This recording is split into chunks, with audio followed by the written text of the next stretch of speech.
Pamumuno 2025. Pamumuno 2025. Hindi na ho tayo magpapatagal pa, no? Dahil nakasama na rin natin kanina pa itong magiging guest for today natin.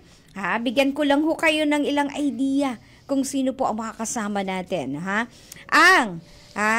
Ang ating pong itatampok ay aral ng kanyang law. Ayan, course sa University of San Carlos, Cebu. Uy, tama-tama. Tiyak, kilala nyo to, no? Yung mga nakikinig sa atin sa DYRB Cebu. Siya po ay nagumpisa na magsilbi sa COMELEC. Unang-una bilang Provincial Election Supervisor sa lalawigan ng Bulacan, year 2004, mga kabahagi.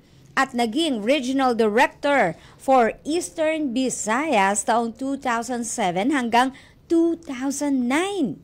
Siya naman po later on ay na-appoint, naitalaga po bilang COMELEC Commissioner 2009 to 2011. At, meron ho siyang, kumbaga, ang pinaka nagmarka, no, na kanyang trabaho talaga sa COMELEC ay siya po ay yung kanyang role, no, pagdating sa automated elections, that was 2010, no. Napakahalaga po ng kanya naging function dyan. At nagsilbi din, Kaya sabi ko nga, hindi na bago sa kanya, no. Nakikita na natin before, every time magkakaroon ng election, dahil siya po ay naging COMELEC spokesperson, no. Ang isa sa kanyang main advocacies, mga kabahagi, ay itaas or lifting up or pag-i-empower po ng bawat barangay dito sa atin, sa bansa. Ang ating pong itatampok ngayong araw ito ay first nominee at Pangulo po ng partido sa Bagong Pilipino. Kaya po siya po ay tumatakbo para sa party list group na Bagong Pilipino. Let us welcome, mga kabahagi, Attorney Gregorio Goyo Larrazabal. Ben. Attorney, magandang umaga po. Maing buntag sa inutunan, maing buntag sa Dakapaminaw, or good morning sa mga listeners nyo. Yan. Salamat sa pag-imbita sa amin dito.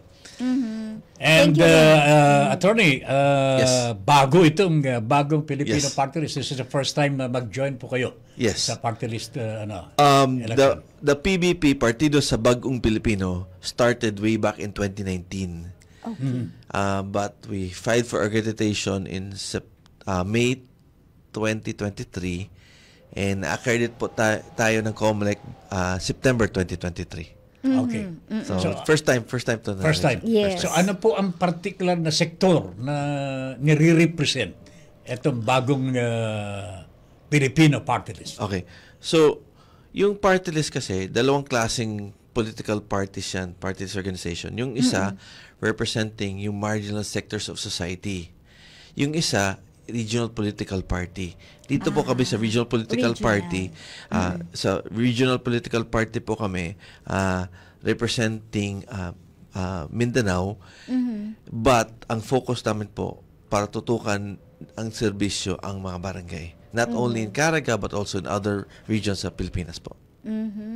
So mga concerns ng bawat barangay Yes ito. po. Oo. Kasi- bakit naisip ko bakit kayo mag-focus sa bawat barangay though we have barangay officials? Yes. We feel kasi na Kulang ba sila? Hindi naman. Di ba? Kasi, Pero magiging seryoso masyado. Oo nga So, Oo. pagkatapos ko mag-retire from COMELEC in 2011, ang ginawa ko is, umikot ako ng umikot. And when I go around, nakiusap ko mga barangay officials, mga regular folks, and nakita ko talaga na may kulang sa mga serbisyo. Hindi naman kasalanan ng mga opisyales. Oo. So what I did is, quietly, tumutulong kami, but ang request ng iba is, it has to be more institutionalized yung programs namin para at least, even if something happens to us, tuloy-tuloy po yung tulong at saka bigger, wider scale na siya.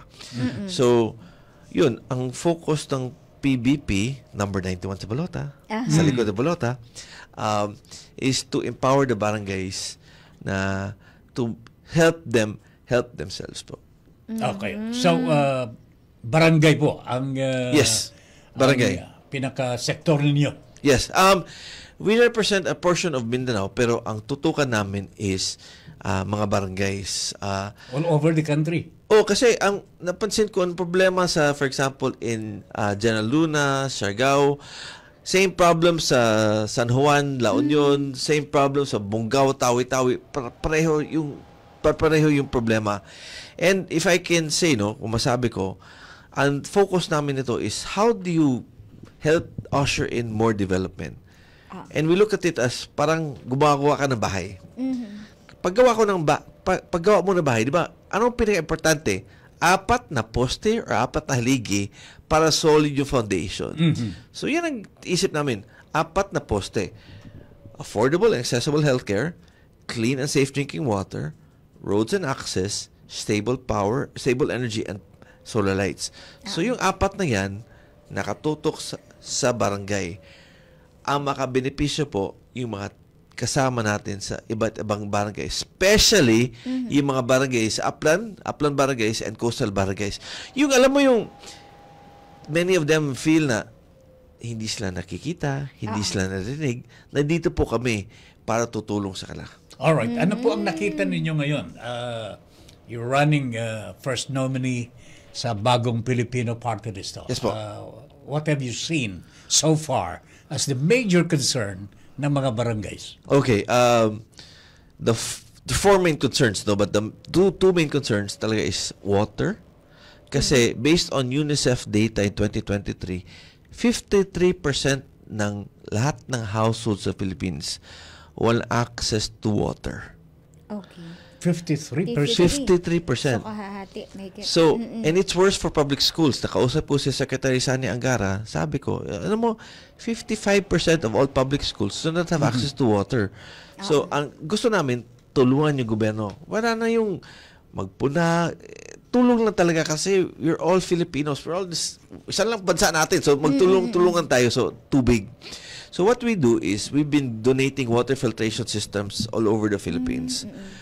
But that's a limited scale kasi, mahal yun pagkatapos we're just a few. So, we want it to be more institutionalized. Why is water important? Water is important because maski hindi ka kakain ng 3 araw, buhay ka pa. Tubig ka. Oo, Basta may tubig, okay ka. Correct, oo. Why is water important? Kasi your health is dependent on access to water. Kasi maliligo, magluluto, it's dependent on that eh. Lalo na ngayon, sobra init, Sobra, nakakamatay diba? ang dehydration. Exactly. And Oo. ang kawawa yung mga kabayan natin because they're forced to buy bottled water, mineral water. Oo.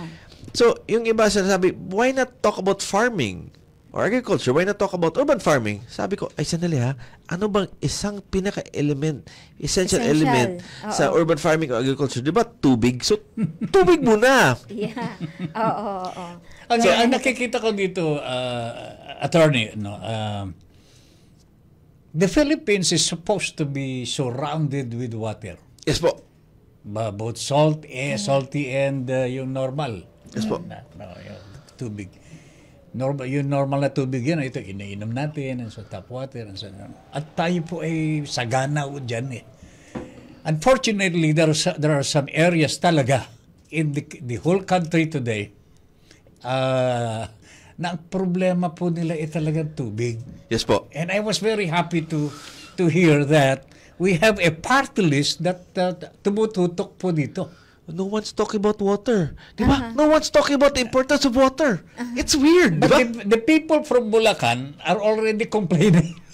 Pare mga supply ng tubig. Even the people of Dasmariñas, Cavite, and other areas in the country are talking about the need for a supply of water in their area. Yes po. Ang problema po nila, merong concessionaire pero hindi nagagawa na magbigay ng serbisyo para sa tubig para sa kanila locality. Yes. Is this going to be a part of your program, Attorney Lara Sabal? Yes, but Okay.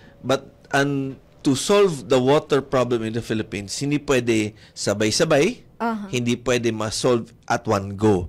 So, for example, 10 problems.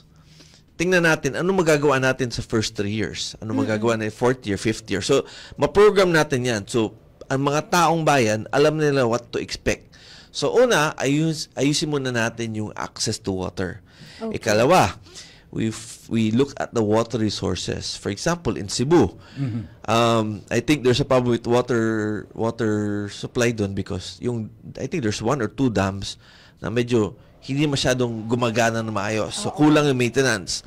In Iligan, the Maria Cristina Falls, they have several dams there, pero hindi na maximize. So, that's second, no? Third is, you look at how do the LGUs and water concessionaires manage the supply of water in the different LGUs. So, hindi po pwede sabay-sabayin po yan, pero that's in the pipeline na para tingnan natin para maayos pa natin yan. Ayun. Alright. So, and you, it's alas 11, 21. 21 na ngayon, Friday, April 25, 2025. So, may resibo pa kayo. Ako nagsabi na gagawin natin yan. So, hindi po, ako mismo nagsabi na this is in the pipeline para masingil nyo kami in the next 3 years or hopefully next 6 years. Basta, na anong ginagawa namin po. Yan, oo. Alright. Okay.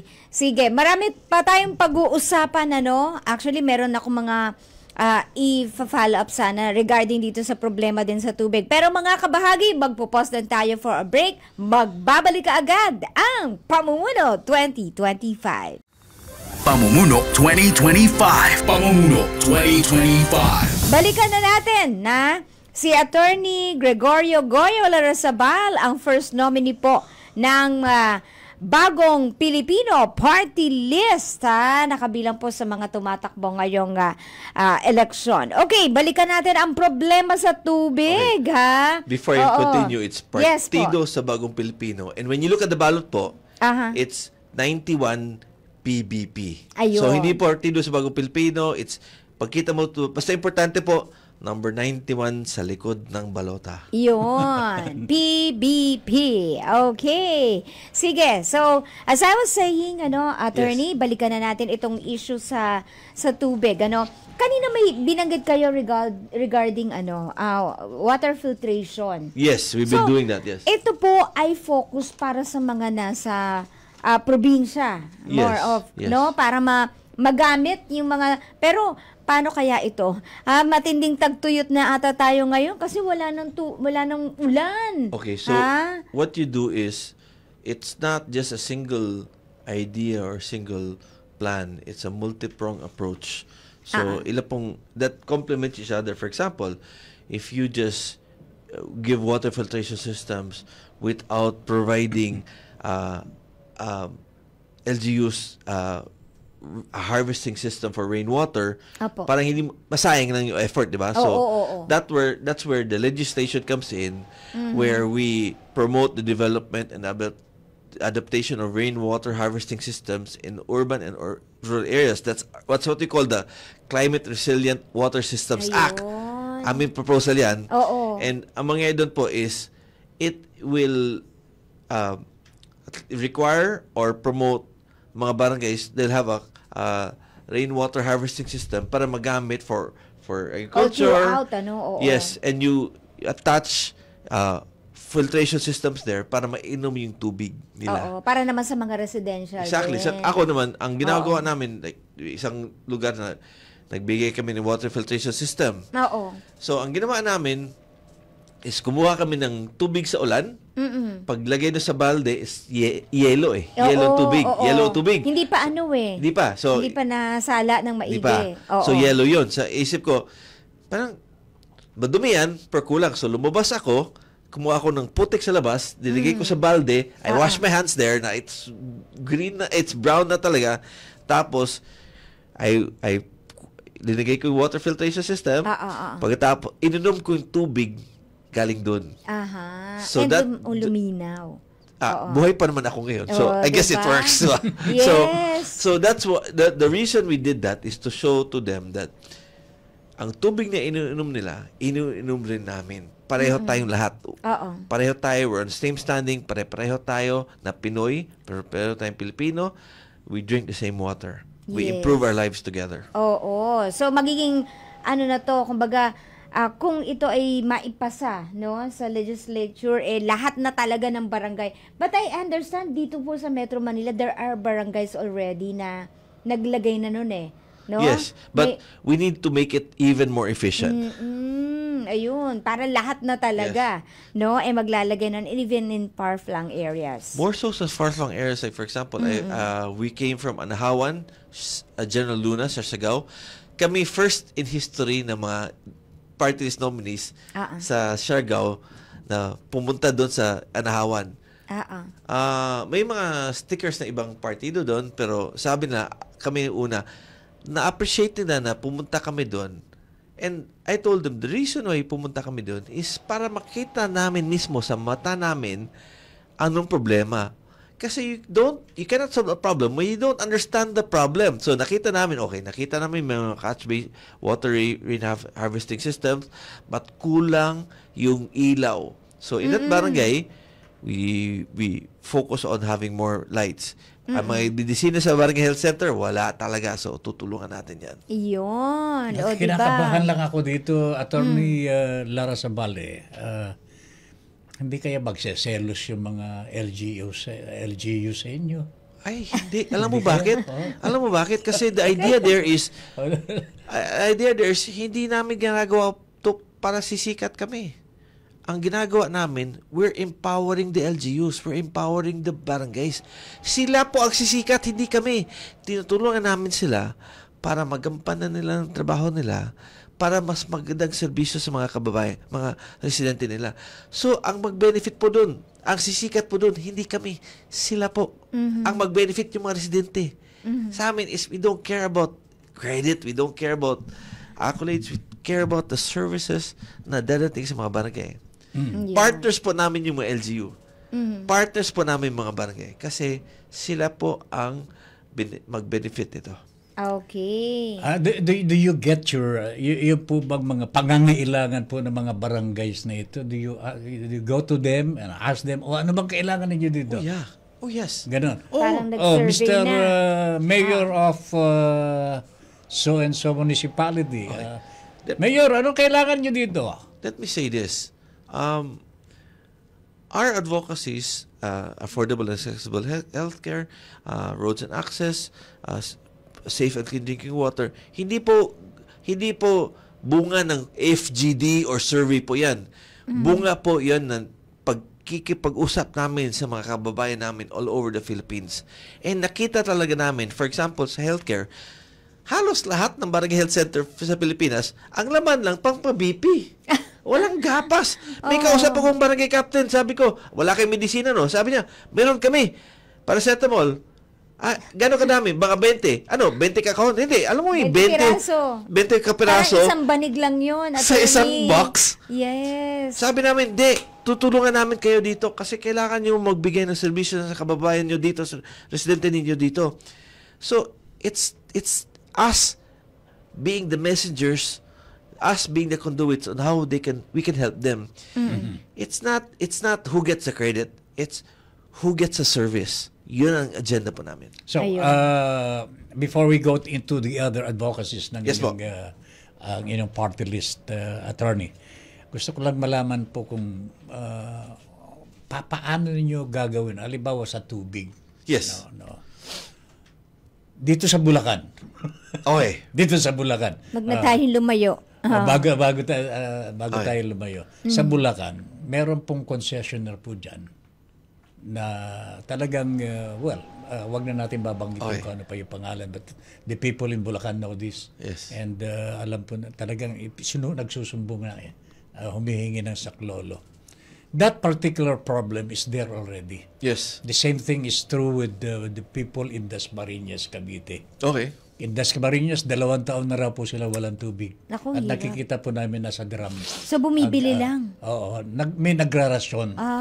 So, this is a problem that really is confronting the people in the barangays. Okay. I do not know how in heaven's name would you be able to get into the picture and help them solve the problem there. Okay. Meron po ba kayong paraan? So, we have 3 bills that we intend to pass. The Affordable and Accessible Potable Water Act, which is to capacitate barangays to establish and maintain community water systems. Protection and Restoration of Water Ecosystems, which will penalize water pollution by industrial and commercial entities. Opo. And Climate Resilient Water Systems Act, which I mentioned earlier. Yes. Now, these proposed bills, promote access to water. Now, with regards yung sa'yo na yung water concessionaires, that is a district concern po. So, I think yung in charge talaga doon, yung congressman sa that district. Now, if that representative of that district or in other provinces that have na maapektuhan will pass a bill or file a bill, pwede namin tulungan yan. Oo. Pwede kami maging partners dyan in looking into that. But, I think we have to give the representatives representing a particular district na may problema the respect na sila po kasi constituents na in Mauna. particular, di ba? Oo. Sila talaga yung maapektuhan doon, di ba? So, Yes. dapat they should file it, then kami ang tutulong. Ayun. Yeah, So, I'm dapat saying sila that it's ang also the right way mamumuna. kasi Oo. kasi sasabihin ko, investigate, we look into that, but may congressman doon eh.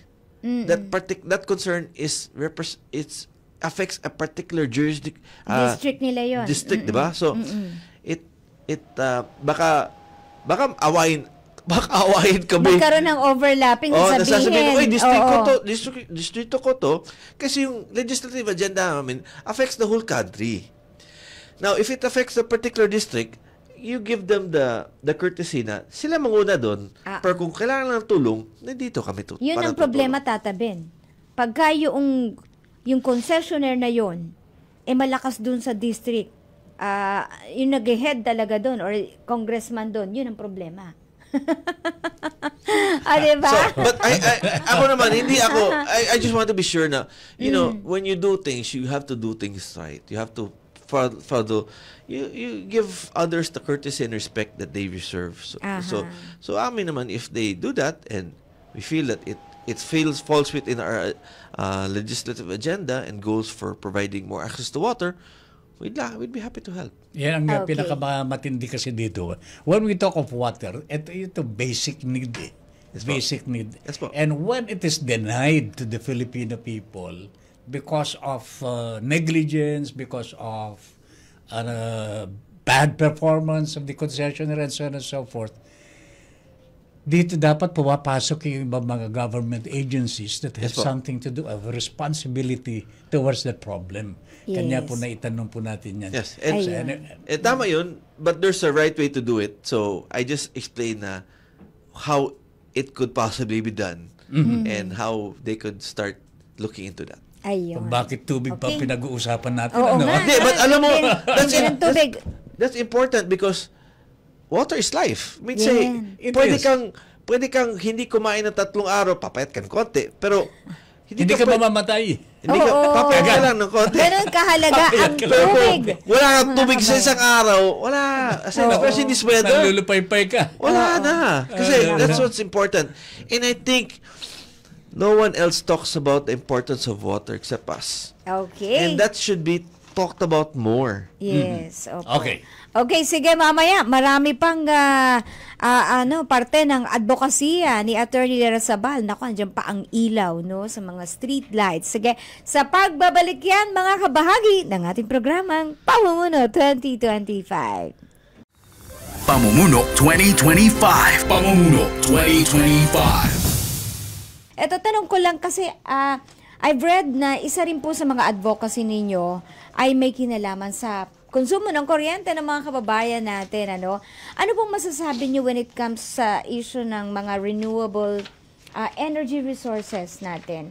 Ano ba yung pwede pang pagkunan, ng kuryente para at syempre para mapababa? No? Ngayon matindi ang singil ng kuryente. Attorney? I think we have to look at it from the perspective of power supply, power generation. No? Kasi our supply now is based on coal, Yes. bunker fuel. Ah, ah. The traditional, no? We have renewable sources like solar and wind. There's water. There is a movement na shifting to renewable, na disregarding yung traditional sources. But ang problema lang doon is you can't just jump from A to Z with one step, no? One jump. So how do you make sure that you provide the power needs na sustainable? So it has to be a mixture of traditional and renewable sources of energy na one takes care of the base load, the other takes care of supplemental para at least in that one, the renewable, makabawas yan. Pagkatapos, you have to work on transitioning to renewable or other sources or cleaner sources of energy in siguro the next 20 years.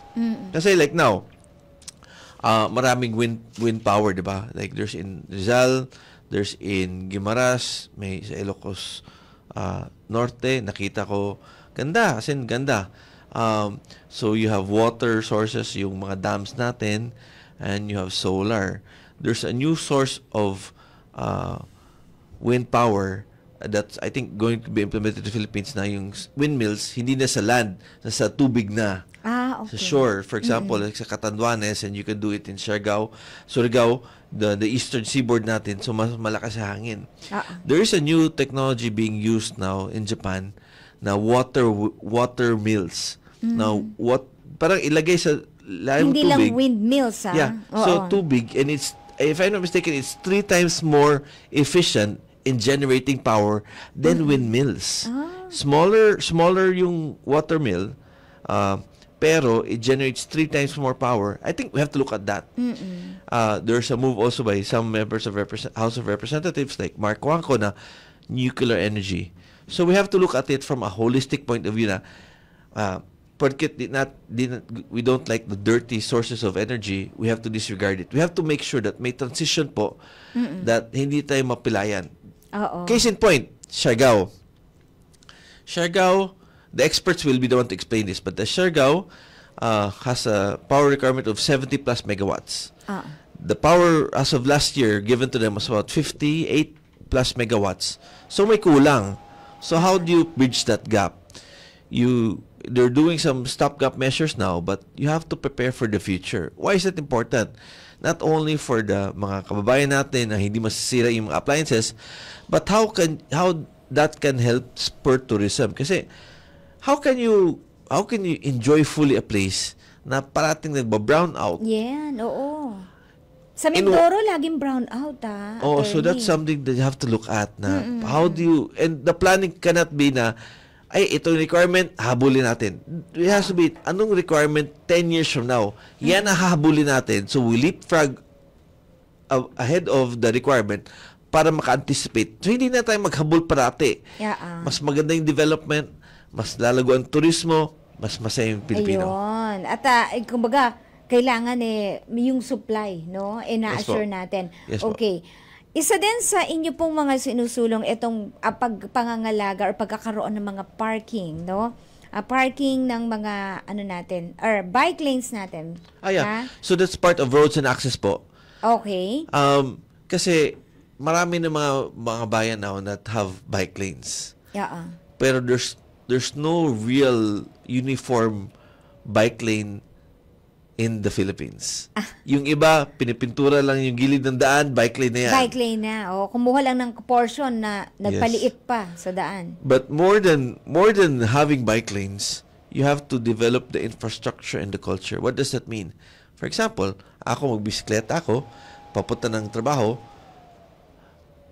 kailangan may parking doon sa bisikleta, may bike lane, may safe na parking ng bisikleta, may locker, na may shower, para at least pag nagbike ka magbabike ako, pagdating doon, pawis na pawis, amoy how can I work? Yes. So, there has to be, the infrastructure has to be there. But also the culture. Kasi, ang tingin ng mga tao, nagbibisikleta ka kasi wala kang pera pang bilhin ng kotse or motor. Oo. Yung ibang bisikleta, mas mahal pa naman sa motor, di ba? Correct. So, Oh. importante, we shed that concept na nagbisikleta ka kasi wala kang pera. In Europe, yung ibang mga officials, they bike to work. Pagkatapos nag-commute sila, hindi naman, it's not about having a car, it's not having a motorcycle, it's about having the respect of others na gusto nilang gamitin yan, respect them. Ayun. Yun. Oo, ayan. Okay. So nakikita natin ang din malaking tulong din yan para sa health natin. Yes, and that's also important, Okay. yung healthcare po namin. Yung healthcare is the fourth pillar. Okay, sige mamaya, ha? Tanungin din natin yan tungkol sa healthcare program na yan, attorney? Sa pagbabalik ng ating programang Pamumuno 2025. Pamumuno 2025. Pamumuno 2025. Mga kabahagi, tayo po pumapasok na sa final segment ng ating programa. Bago yung kanina banggit ni Sir tungkol sa healthcare, Tata Ben, yun na muna importante nating tanong, baka makaligtaan Ha? Sige. Eto na po yung talagang inaantay po ng taong bayan, Yes po. attorney. Hinahanap po nila ngayon ang mga bago at mga, mga opisyales ng ating gobyerno who can give them the services that they deserve. Yes. You are running for as the first nominee ng partido sa bagong Filipino party list. Yes po. Okay? You have mentioned your advocacies, nabanggit na po ninyo, explain na po ninyo yung mga priorities po natin. So, sa tingin po ba ninyo, ito po natanggap na ng tao? At palagay po ba ninyo, kayo po ang talagang iboboto ng taong bayan? Well, malaman natin sa Mayo 12. Malaman natin yan kasi based on surveys, medyo maganda yung position namin. Pero surveys is just an indicator at a particular time and day during the campaign. Ang importante po, yung boboto on May 12, 2025. Kami sa likod ng balota, number 91. So sana, yung mga kababayan natin, ma-realize na government service is not just what you get today, tomorrow, but what you get years and decades from now. Not for yourself, hindi po para sa yan. Ang concept kasi ng mga tao, boto ko to, akin to, balota, akin to. Hindi ka may-ari ng boto niyan, balota niyan. Ang may-ari po diyan yung mga anak nyo. Bakit? Kasi tayo, magulang tayo, ginagawa natin na kaya natin para mas magandang buhay nila. Mabigyan silang oportunidad na hindi natin nakamtan. That's why you vote for people to go in government. Para mabigyan ng mas magandang kinabukasan yung mga anak mo. Okay. That's why we're here. Yes. So, attorney, this Yes. time, kausapin niyo po yung ating taong bayan, Yung mga nakikinig, nanunood sa atin ngayon. Ha? You can also face our camera Okay. here. Okay. Bakit kayo Bakit po kayo po Okay. ang dapat ang iboto? iboboto nila? Okay, let me start by saying, unahin ko pagsabi na hindi po ako marunong sumayaw. Hindi po akong marunong kumanta. Pero alam ko paano magbigay ng serbisyo sa taong bayan. That's why nandito po kami. Humihingi ng suporta nyo para magsama-sama po tayo. Babaguhin natin ang pagandahin natin ang kinabukasan, hindi lang para sa inyo, kundi para sa anak at apo nyo. Ako po, presidente ng Partido sa Bagong Pilipino, number 91 sa balota. Sana mapili nyo ang bumoto para sa amin. Isa lang bubotohan yung party list po na sa likod ng balota. Now, yung mga senior citizens, pregnant women, and disabled, pwede kayo bumoto ng mas maaga from 5 to 7 a.m. May special lanes po doon para kung boboto kayo mga 11 ng umaga, hindi kayo pipila sa iba. Kung busy kayo the whole day, next na alala nyo na election pala, alas 5 na hapon, pwede pa kayo humabol. Alas 7 ang end ng voting.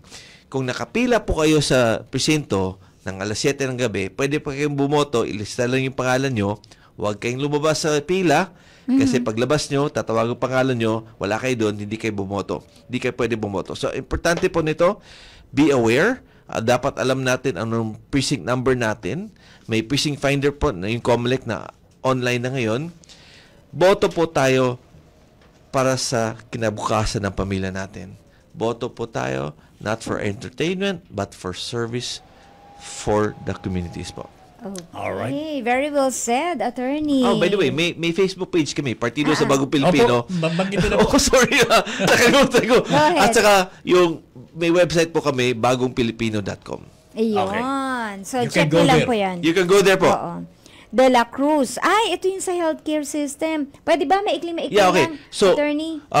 we work on legislation to provide more medicines to the barangay health centers. But we want to digitize the healthcare system sa barangays Ay, sa buong Pilipinas. oo. I-digitize natin para mas maganda yung monitoring natin. And we also empower the BHWs, the barangay healthcare workers, para mas proactive yung stand nila, mas ang work nila, tutulungan yung mga kababayan natin to help sa maternal healthcare, so disease prevention, para mas healthy po tayong lahat. Yun ang importante sa lahat. Healthy tayong lahat. Okay, pasalamat lang tayo sa mga members ng ating production sa pangunguna.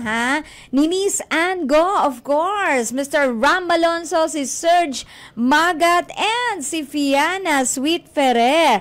At syempre, kasama natin dito si Mikel. Oo, kanina pang nag-aasikaso sa atin dito sa loob ng booth. Of course, Tata Ben, mga Alright, nasa technical side. Attorney, thank you very much for coming. At hangad po namin ang pagtatagumpay po ng inyong party list. Sana po, hindi po to last time nagkita tayo. Yan. Sana manalo kami. Pag manalo kami, with God's grace and with a lot of help with voters, hold us accountable. Yun. Ask us what we've been doing. Tama. Para malaman nyo kung ginagawa ba talaga yung promise namin. Pinangako namin. Hindi lang pangako. Kasi that's what government service is about. It's not just meeting you now pagkatapos 3 years after. Okay na, wala na. Wala na, ghosting na tayo. Hindi. You have to hold government officials accountable. Kasi ang sweldo ng government officials, tayo po nagbabayad, taxpayers po nagbabayad dyan. So, importante, make them accountable. Yes. Everyone. See you in Congress. Ayun. Fingers crossed. Fingers crossed. Fingers crossed po. Good luck po. Alright, Attorney. salamat Thank you. po sa mga kasama po natin sa technical department sa pangunguna po ng ating technical director na si Engineer Dave. Thank you very much. Ganon din po sa ating mga kasamang Dromar Napay and Joshua Seda. And of course, si Aldrin is here. Mikael is here. And Thank you so much. Ayan, mga kabahagi, sumain nyo na naman po ang isang edisyon. Ay, by the way, happy birthday kay Dr. Pau Bellosilio. Na-miss ka. yeah. Doc Hindi Pau. ako nakapunta kagabi. Opo, Sorry happy po. birthday po, Happy Doc birthday. Pau Bellosilio. Sumain nyo na naman po ang isang oras sa talakayan dito sa ating programang humihimay sa mga adikain plataforma ng mga tumatakbo ngayong eleksyon. Ako po ang inyong lingkod, Met Sanding Minion. At syempre po mga kabahagi, ako po naman ang inyong kabahagi sa Himpapawid, Ben Paipon, para sa ating Pamumuno 2025.